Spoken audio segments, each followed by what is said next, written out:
صرف ایک منٹ. یہ گاڑی چلاتے ہوئے، بلکہ میں یہ کہوں گا کہ بازار میں پیدل چلتے ہوئے موبائل فون کو مسلسل دیکھتے رہنا، ٹیکسٹ میسج لکھنا اور ٹیکسٹ میسج کے جواب دینا، کیا یہ کوئی برائی نہیں ہے؟ یقیناً ہے. لیکن اگر کوئی یہ برائی ہو تو کیا ہمیں خاموش تماشائی بنے رہنا چاہیے اور صرف دل سے برا سمجھنا چاہیے؟ یا کسی کی جان اگر خطرے میں ہو تو اسے روکنا چاہیے، اسے سمجھانا چاہیے؟ یہ سوال میں اس لیے کر رہا ہوں کہ میں نے خود ہی ایک ویڈیو ڈالی تھی کہ برائی کے 3 درجے ہیں. ایک ہے ہاتھ سے روکنا، دوسرا ہے زبان سے روکنا، اور تیسرا ہے دل سے برا سمجھنا. اور میں نے بہت زور دیا تھا کہ پہلے 2 طریقوں کے بجائے آپ انحصار کریں صرف تیسرے طریقے کے اوپر کہ دل سے برا سمجھنا. لیکن ہمیشہ ایسا نہیں ہوتا ہے، کبھی کبھی ہمیں روکنا بھی پڑتا ہے کسی کی جان کی حفاظت کی خاطر. اب سوال یہ ہے کہ اگر ہم روکیں تو کیسے روکیں اس کو؟ میں صرف اتنا کہوں گا کہ روکیں تو ایسے روکیں کہ اس کو برا نہ لگے.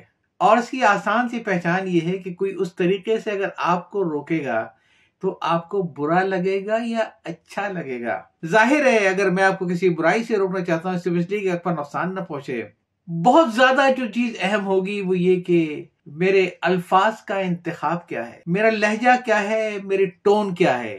تبھی تو آپ یہ سمجھیں گے نا کہ میں آپ کی ہمدردی میں کہہ رہا ہوں یا صرف اپنی بڑائی جتانے کے لیے آپ کو برائی سے روک رہا ہوں. میں آپ سے صرف اتنا کہوں گا، اگر آپ کو اچھا نہیں لگتا ہے کہ لوگ سب کے سامنے آپ کو ٹوکیں تو پھر بہتر تو یہی ہے نا کہ آپ بھی ان کو سب کے سامنے نہ ٹوکیں.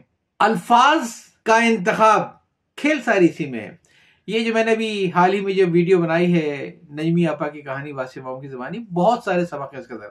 اور میرے لیے جو سب سے بڑا سبق تھا اس ویڈیو میں وہ یہ تھا کہ جب ان کے ایکسیڈنٹ میں شہید ہونے والے بھائی کو یاد کرتے ہوئے نے کہا کہ ایک دن میں پڑوس میں فلم دیکھ کر آئی تھی اور میرے چھوٹے بھائی نے مجھ سے پوچھا کہ آپا آپ کہاں گئی تھیں، اور میں نے کہا کہ میں پڑوس میں فلم دیکھنے گئی تھی. اس نے کچھ بھی نہیں کہا، اس نے صرف ایک چھوٹا سا جملہ بولا، آپا آپ اپنے بچوں کو کیسے روکیں گی؟ بدل گئی نا زندگی. اور آپ کو یاد ہوگا پچھلے دنوں میں نے ایک ویڈیو ڈالی تھی، اس کو تلاش کر لیجیے گا، جینے کے قرینے میں ضرور دیکھیے گا. زبان کی کڑواہٹ اور زبان کی مٹھاس کے اوپر چھوٹے چھوٹے 2 جملے 50 سال سے میری زندگی کے اندر داخل ہیں. وہ کسی نے لمبے چوڑے بھاشن نہیں دیے مجھے، لیکن وہ جملے ایسے تھے، خوبصورت تھے کہ پھر میں اسے بھول نہیں پایا کبھی زندگی میں. 2-3 موٹے موٹے اصول یاد رکھ لیں. ایک تو یہ کہ کسی کی اگر کوئی بات بری لگے تو اسے سب کے سامنے نہیں ٹوکیے، کونے میں لے جا کے آہستہ سے سمجھائیے اس کو کہ مائنڈ نہیں کیجیے گا لیکن دوسرے لوگ بھی دیکھ رہے ہیں، یہ تھوڑا سا مسئلہ ہو گیا ہے. وہ آپ کو ممنون ہو جائے گا. اگر اس نے کوئی انٹ شنٹ غلط قسم کی تلفظ کے ساتھ کوئی پوسٹ لکھ ماری ہے تو خدا کے لیے گروپ کے اوپر جا کر اس کی کھجائی نہ کریں. آپ اسے الگ سے ذاتی میسج بھی بھیج سکتے ہیں کہ جناب اتنا اچھا آپ لکھتے ہیں، یہ 2 ہجے کی غلطی بڑی عجیب سی لگ رہی ہے، اگر ہو سکے تو اسے جا کے ایڈٹ کر دیجئے. وہ آپ کا دوست ہوگا کہ دشمن ہوگا؟ اور یہی بات اگر آپ گروپ میں سب کے سامنے لکھتے ہیں کہ تیری ایسی کی تیسی، آتا ہے نہیں اور یہ لکھ دیا تم نے، کیا کرتے آپ صرف یہ ہے کہ اپنی علمیت کا روب ڈال دیتے پورے گروپ والوں پر، پورے فیس بک پیج پہ، پورے واٹس ایپ گروپ پہ، یہ لیکن دوست کو آپ ہار دیتے اپنے. یہ آپ کے سامنے مثال ہے حضور اکرم صلی اللہ علیہ وآلہ وسلم کے دونوں نواسوں کی کہ انہوں نے ایک بدو کو جب وضو کرتے دیکھا تو غلط طریقے سے وضو کر رہا تھا. وہ جا کے اس پہ چیخے نہیں، چلائے نہیں، اور اس کی مسجد میں انہوں نے ایسی کی تیسی نہیں کی. انہوں نے کہا کہ دیکھیں ہم وضو کر رہے ہیں، اگر ہم کہیں غلطی کریں تو بتا دیجیے گا، ہم سے کہاں غلطی بھی، ہم درست کر لیں گے. بدو سمجھ گیا یہ حضور اکرم کے نواسے ہیں، یہ تو غلطی کر ہی نہیں سکتے ہیں، یہ مجھے سلیقے سے بتا رہا ہے کہ وضو کیسے ہوتا ہے. ایک دور تھا کہ ہمارے ادارے کی جو ایک مارکیٹنگ کی جو سربراہ تھیں وہ کہ خاتون تھیں جو MBS جو ہوتی ہیں، اور وہ بہت زیادہ تھرلنگ اور ایکسائٹیڈ اور یقیناً اپنے کام میں بہت اچھی تھیں، اور بڑی مشکل سے وہ کوئی پروڈکٹ لے کر آئی تھیں اور اس میں معاملہ تھا دنوں کا اور وہ لازمی ہونا تھا. لیکن میرے یہ کچھ نقطے ایسے آ گئے تھے کہ جس پر میں کمپرومائز کر کے اس کی ڈسبرسمنٹ کو گو اہیڈ نہیں دے سکتا تھا. ایک دن وہ پھٹ پڑی، اور پھٹی بھی وہ ایسے کہ اپنے چیمبر سے باہر نکل کے آ گئی ہال میں، اور میں بھی اتفاق سے باہر ہی تھا. ایک طرف ان کا ڈپارٹمنٹ تھا، ایک طرف میرا ڈپارٹمنٹ تھا، اور وہ جتنا مجھ پہ غصہ کر سکتی تھی انہوں نے میرے پر غصہ کیا، اور جو کچھ کہہ سکتی تھی انہوں نے کہا. ظاہر ہے ان کے قوت برداشت جواب دے گی تھی. میں اس وقت خاموشی سے وہاں سے ہٹا اور اپنے کمرے میں جا کے بیٹھ گیا. میں نے کسی بات کا جواب نہیں دیا. 24 گھنٹہ گزر گیا.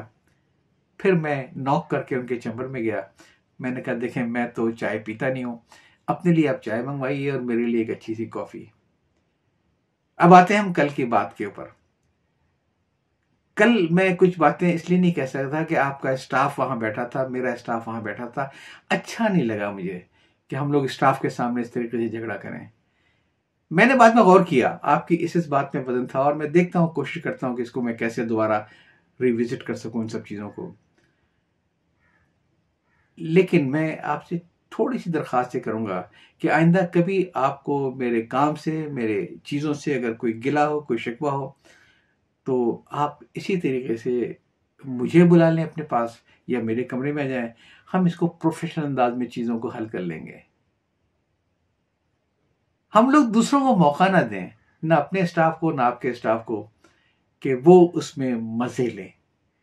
سارا مسئلہ ختم ہو گیا, اور میرے ان کے جو اچھے اور شگفتہ اور میں سمجھتا ہوں کہ جو ایک دفتروں میں جیسے تعلقات ہونے چاہیے تھے, وہ ایک طرح سے بحال ہو گئے.